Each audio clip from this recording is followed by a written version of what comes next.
Dari Sa'id bin Sulaim radhiyallahu anhu, Rasulullah shallallahu alaihi wasallam bersabda, tiada penolong yang lebih utama derajatnya di sisi Allah pada hari kiamat daripada Al-Quran. Bukan nabi, bukan malaikat dan bukan pula yang lainnya. Abdul Malik bin Habib Syarah Ihya. Bazzar meriwayatkan dalam kitab La'aili Masnunah bahwa jika seseorang meninggal dunia, ketika orang-orang sibuk dengan kain kafan dan persiapan pengebumian di rumahnya, tiba-tiba seseorang yang sangat tampan berdiri di kepala mayat. Ketika kain kafan mulai dipakaikan, dia berada di antara dada dan kain kafan. Setelah dikuburkan dan orang-orang mulai meninggalkannya, datanglah dua malaikat, yaitu malaikat Munkar dan Nakir yang berusaha memisahkan orang tampan itu dari mayat agar memudahkan tanya jawab. Tetapi si tampan itu berkata, ia adalah sahabat karibku. Dalam keadaan bagaimanapun aku tidak akan meninggalkannya. Jika kalian ditugaskan untuk bertanya kepadanya, lakukanlah pekerjaan kalian. Aku tidak akan berpisah dari orang ini sehingga ia dimasukkan ke dalam syurga.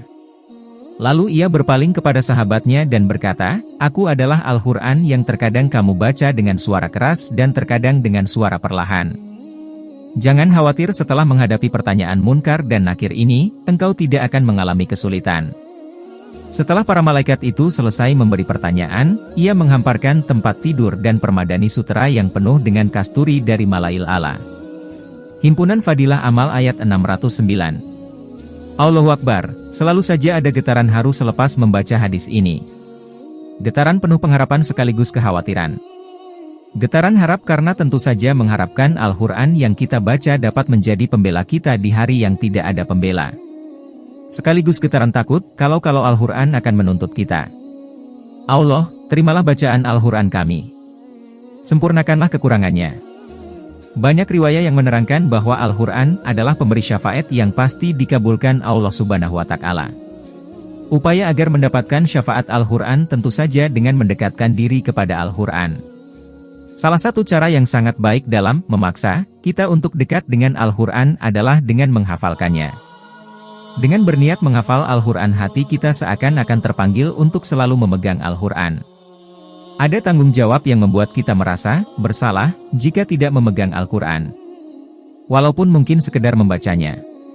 Pada akhirnya kita mau tidak mau dipaksa untuk mendekat kepada Al-Quran. Dapat dikatakan dengan menghafalkan Al-Quran kita telah mengikatkan diri dengan Al-Quran. Sesibuk apapun kita dipaksa untuk selalu dekat Al-Quran. Dan itu sungguh bukan termasuk pemaksaan yang aniaya, melainkan pemaksaan yang penuh kebaikan.